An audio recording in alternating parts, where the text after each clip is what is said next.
Before I talk about the main subject of this video, I'll let you know about the progress that I've made towards implementing the game's first rival character, Osana.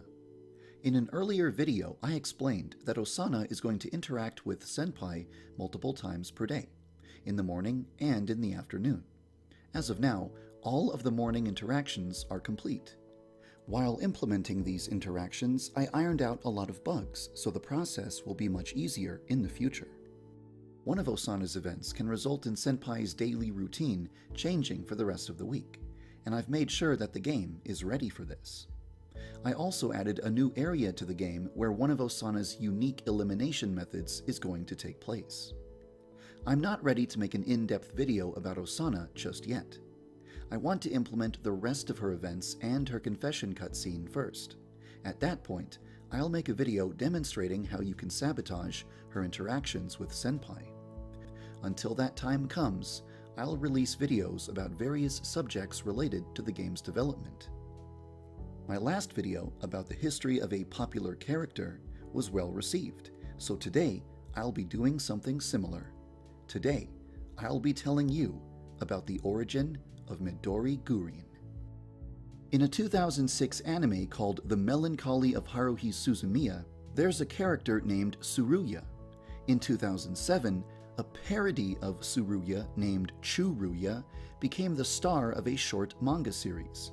The manga features a recurring gag where Churuya asks someone a question, hears a disappointing reply, and makes a sad face. Her cute expressions were very memorable to me.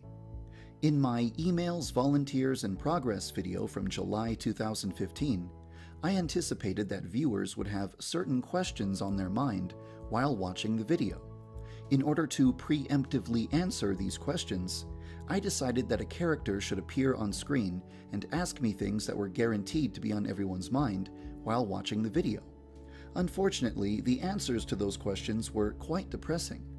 This scenario reminded me of the old Churuya comics.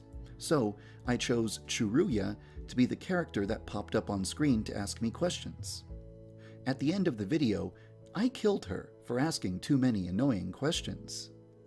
While developing the game, I needed a way to quickly test out murder right at the start of the day, without any witnesses. So I decided to create a new character who would spend all of her time far away from the rest of the students, on the school rooftop. A girl who exists for no reason other than to be murdered. The first thing that popped into my mind was the little green-haired character that I killed in my previous video. So I decided that this rooftop girl would have green hair. Midori is the Japanese word for green, and Gurin is the Japanese pronunciation of the English word green. So I decided to name her Midori Gurin. I released 3 videos in a row that were all very depressing, so I decided that my next video should feature Midori slapping me and telling me to stop whining so much. Then I killed her. Over the next few months, Midori continued to show up in my videos, usually whenever I anticipated a question from the audience and wanted to preemptively answer that question. Although some of her questions were actually very sensible things to ask, she eventually came to represent the concept of a person who constantly sends me emails with very dumb questions. She was never meant to represent the entire Yandere Simulator fanbase. She only represents the people who slow down the development of the game. When I added clubs to Yandere Simulator, Midori asked if the player would be able to join the gaming club. I answered negatively and insulted her quite harshly.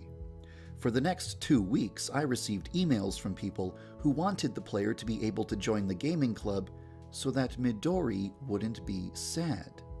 I received so many emails about the subject that I decided to make it possible for the player to join the gaming club.